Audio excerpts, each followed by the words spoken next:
ታዛ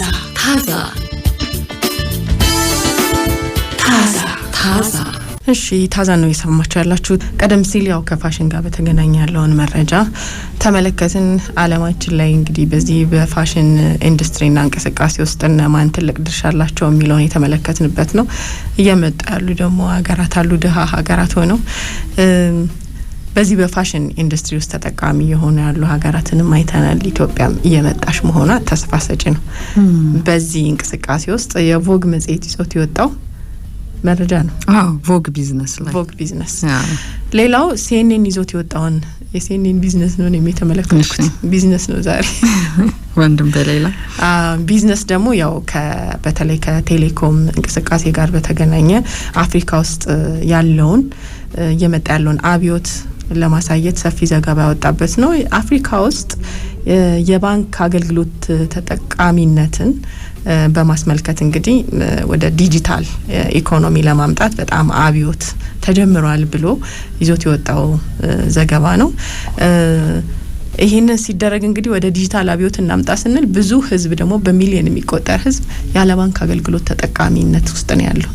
በማሰሮ ነው ያለው በገንዘቡ በነጠላታ ወይም ደግሞ አካውንትን ቢኖረው የባንክ አገልግሎት ተጠቃሚ አይደለም የሚለውን የሚያሳይ ነውና አፍሪካ አሁንም እየሰራች ያለችው በጥሬ ገንዘብ ወይም ካሽ ነው።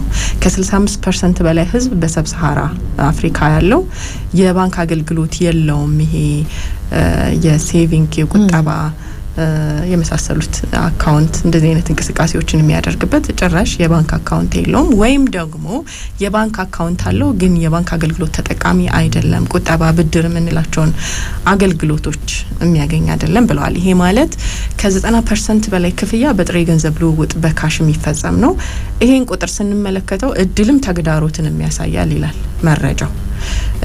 የፋይናንስ አካታችነትን ለማስፋት ትርጉም ያለው ተሳትፎን በዲጂታል ኢኮኖሚ ላይ ለማምጣት እንደ መፍትሄ አካል የፋይናንስ ቴክኖሎጂ ወይም ፊንቴክ የምንለው ይህንን አቅም ማሳደግ ላይ በጣም አጽንኦት የሰጠ ዘገባ ነው። የቴሌኮሙኒኬሽን ኔትወርክ አቅራቢዎች ለፋይናንስ አቅርቦት ደግሞ ዋነኛ የጀርባ አጥንት መሆናቸውን ይገልጽና ኤምቴን ግሩፕን አፍሪካ ውስጥ ያለውን እንቅስቃሴ ለማስቀመጥ ይሞክራል። ምክንያቱም በአፍሪካ የሞባይል ስልኮች ከባንክ አካውንቶች የበለጠ ቁጥር አላቸው የሚለውን ፋክት ያስቀምጣል። የባንክ አካውንቱ በጣም ትንሽ ነው ግን በጣም በርካታ ስልኮችን የያዙ ሰዎች አሉ። ይህንን አገልግሎት ወደ ዲጂታል ኢኮኖሚ እንምጣ ብንል መጠቀም የሚችሉበት መሳሪያው እጃቸው ላይ አለ ግን ደግሞ ተጠቃሚዎች አይደሉም የሚለውን የሚያሳይ ነው። መጀመሪያውንም ደግሞ ይሄ ወደ ከካሽ ውጭ የሆነ ጥሬ ገንዘብ ልውውጥ ውጭ የሆነ የባንክ አካውንት ከፍቶ በዛ መንገድ ተጠቃሚ መሆን ላይ የሚያለው ቁጥር በጣም ሰፊ ነው አይደል? 65% በላይ ህዝብ በሰብሳሃራ አፍሪካ የባንክ አካውንት የለውም ወይም ደግሞ የባንክ አገልግሎት ተጠቃሚ አይደለም የሚለው በጣም ሰፊ ድርሻ እንደያዘ ያሳያል። እና የሀገሪቱ ትልቅ ኦፕሬተር ነው ኤምቴን ግሩፕ ከ300 ሚሊዮን በላይ ህዝብን ያገለግላል። አሁን በቴሌኮም ፋይናንስ ቴክኖሎጂ ላይ ይሰራል። አቅርቦቱንም መዳረሻውንም እንግዲህ ከግንኙነት ከመፍጠር ወደ የፋይናንስ የዲጂታል ክፍያን እያሰፋ መምጣቱን የገለጸበት ነው። ይሄን በሞባይል መኒና የሞባይል ገንዘብ ልውውጥና ሌሎችንም እያሰፋ መጥቷል ነው። ሞሞ የሚባል ፕላትፎርም አለው ልክ እንደኛ ሀገር የኢትዮ ቴሌኮም ቴሌብር ማለት ነው። እና በጣም ሰፊ አገልግሎቶችን ነው እየሰጠ ያለው።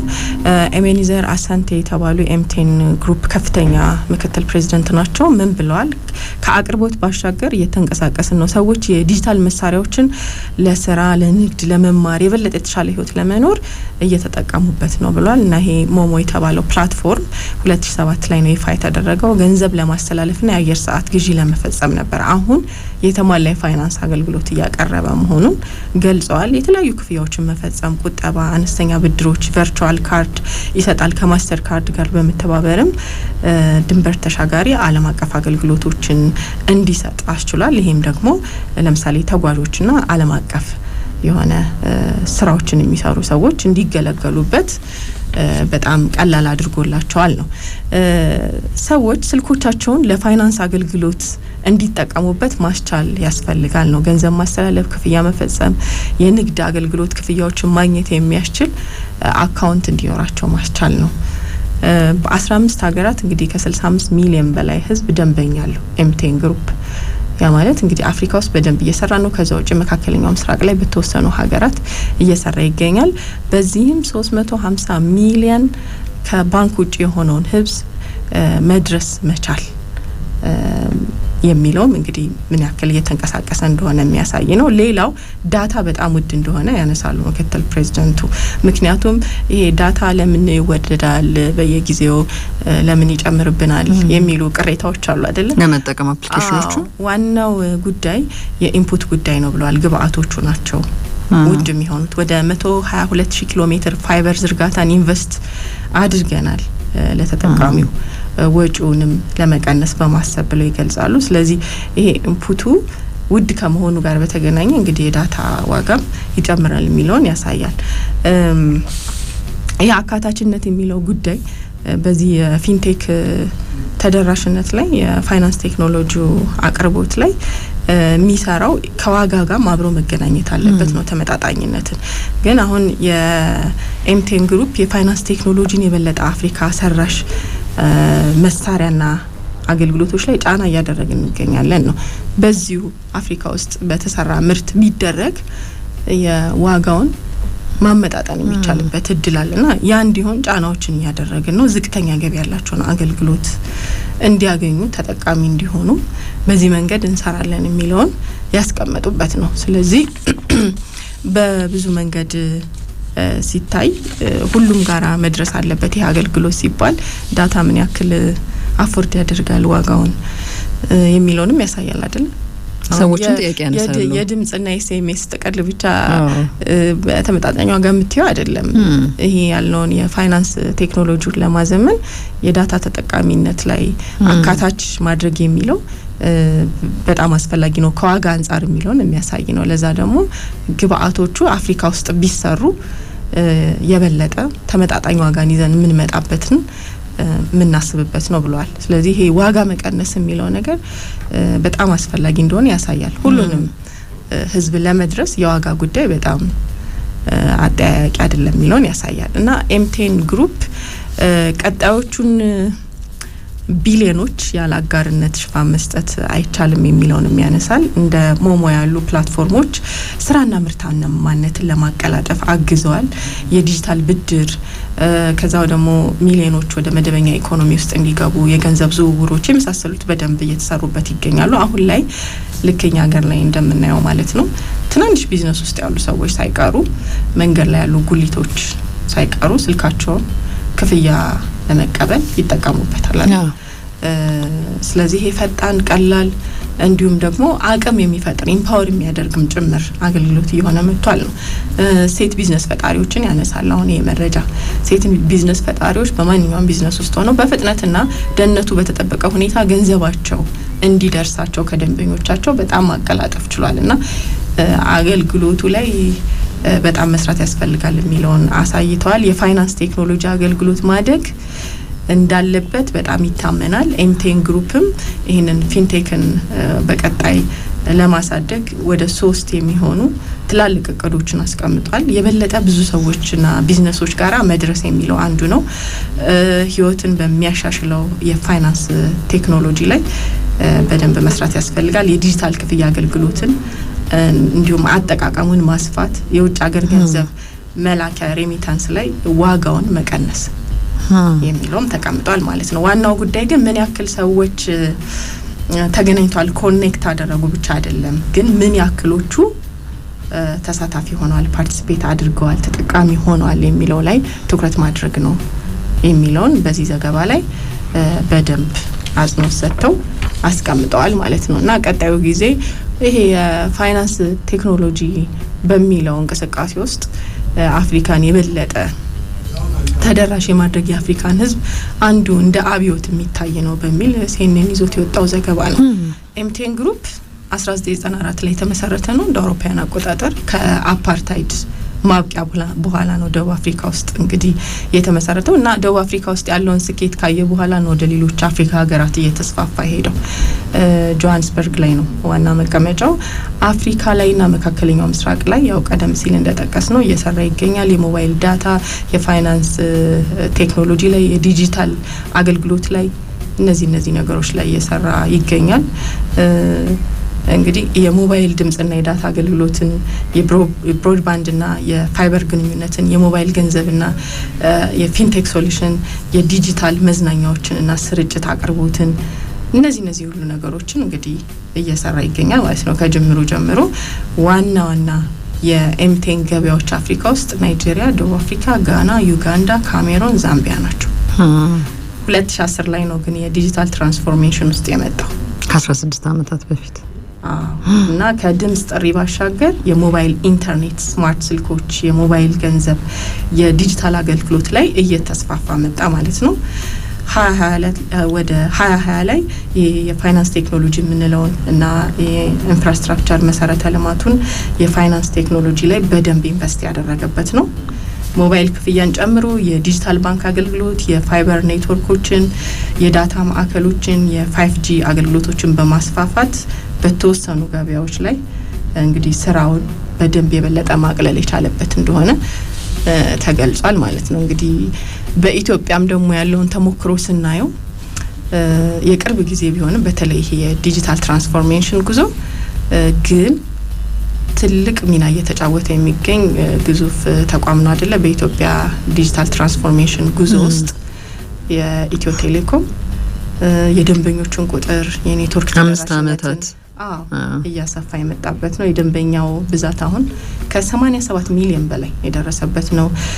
የኔትወርክ ጥራት ላይ በደንብ እየሰራ የመጣበት ነው። የ4G 5G ኔትወርኮች መሰረተ ልማቶችን በከፍተኛ ሁኔታ እያስፋፋ የመጣበት ነው። ከዓለም አቀፉ ZTE ኩባንያ ጋር ደግሞ ስምምነትን በማድረግ የ4G የህዝብ ተደራሽነት ላይ ወደ 95.5% ለማድረስ እየሰራ ይገኛል። ቴሌብርና የፋይናንስ አገልግሎቱ እንግዲህ የዲጂታል ፋይናንስ አካታችነትን ለማሳደግ የተዘረጋ መድረክ መሆኑ ይታወቃል። ይሄም እንግዲህ ቅርብ ጊዜ የመጣ አገልግሎት ነው እና ባለፉት ጥቂት ወራት 6 ወራት ብቻ ከ1.9 ትሪሊየን ብር በላይ ገንዘብ ዝውውር የተደረገበት ነው። መረጃዎችን እንዳየሁት ማለት ነው። ያው ገንዘብ መላክና መክፈያ ስርዓት ባለፈ የቴሌብር የማይክሮ ብድርና የቁጠባ ዲጂታል ቁጠባ አገልግሎቶችንም እየሰጠ ይገኛል። ከዛ ውጪ ግን አንዱ ቴሌስትሪም ነው። ቴሌስትሪም አሁን በቅርቡ ይፋ የተደረገ ነው። የሚዲያና የቪዲዮ ስርጭት ስነ ምህዳርን ለማዘመን ይፋ የተደረገ አዲስ አገልግሎት መሆኑ ይታወቃል። በደንብ እያስተዋወቀው ይገኛል አይደል? አዎ፣ በደንብ ራሱን ችሎ ምን ያክል ግን ሰዎች እየተጠቀሙበት ነው የሚለውንም ማየት ያስፈልጋል። ምክንያቱም ብዙ ጥቅሞች አሉት። እንግዲህ ሁሉንም የዲጂታል አውታር በአንድ የያዘ መድረክ ነው። ይህም ደግሞ መሰረተ ልማቶችን በመጠቀም በመደበኛ ብሮድባንድና የሞባይል ኢንተርኔት አማካኝነት የሀገር ውስጥ ወይም ደግሞ ዓለም አቀፍ የቴሌቪዥን ቻናሎችን ፕሪሚየምና ፕሪሚየም VOD ይዘቶችን ያለምንም እንከን መጠቀም ያስችላል። ቴክኒካል ቃልም ቢሆን ግን ቴሌስትሪም ከ30 በላይ ቻናሎችንና ከ350 በላይ የVOD ይዘቶችን አገልግሎቶችን ያቀርባል ተብሏል። ይሄ ማለት የሀገር ውስጥ የቀጥታ ቴሌቪዥን ጣቢያዎች፣ ሃይማኖታዊ ቲቪ ቻናሎች፣ ዓለም አቀፍ ዜናዎች፣ ፊልሞች፣ የልጆች ቲቪ ቻናሎች፣ ተከታታይ ቴሌቪዥን ድራማዎች እንዲሁም ትምህርታዊ ቲቪ ቻናሎችን ያካትታል።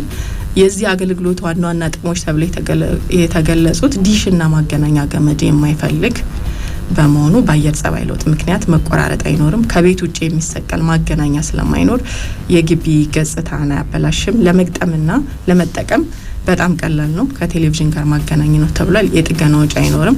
የአገልግሎት ክፍያውን በምቾት በቴሌብር መፈጸም ይቻላል የሚለውንም አስቀምጧል። ቴሌስትሪም አገልግሎት ሁሉንም አይነት ደንበኛ ማካተት ይችላል ወይ በሚለው ላይ ሁሉንም ኢትዮጵያዊ ግለሰብም ሆነ ድርጅቶች የቀረበ አገልግሎት መሆኑ ተገልጿል።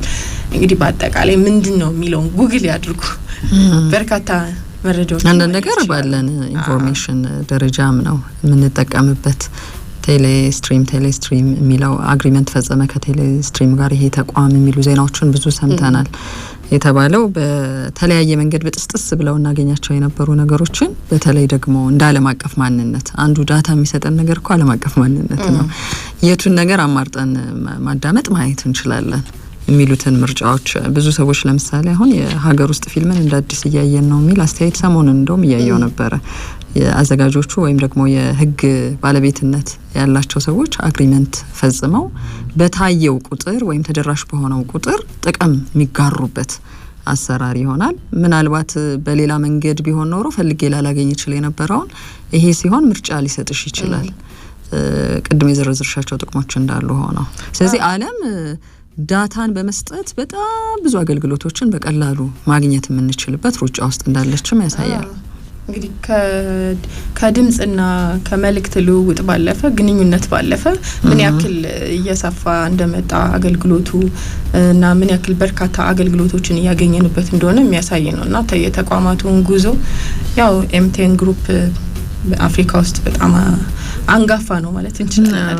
ተደራሽነቱንም ስናየው በጣም ሰፊ ተደራሽነት አለው እና በእኛ ሀገር ደግሞ ትራንስፎርሜሽን የዲጂታል ትራንስፎርሜሽን ጉዞ ውስጥ ደግሞ ያው በብቸኝነትም ቢሆን አሁን በቅርቡ ደግሞ ያው ሌላም እንደዚሁ በዚህ ስራ ላይ የሚሰማራ የውጭ ካምፓኒ እንዲገባ ተደርጓል ተመልክተናልና ይሄ የበለጠ ውድድርንም ጥራትንም አገልግሎት ማስፋት ላይም ደግሞ እየሰፋ እንዲመጣ ያደርጋል የሚለውን ያሳያል።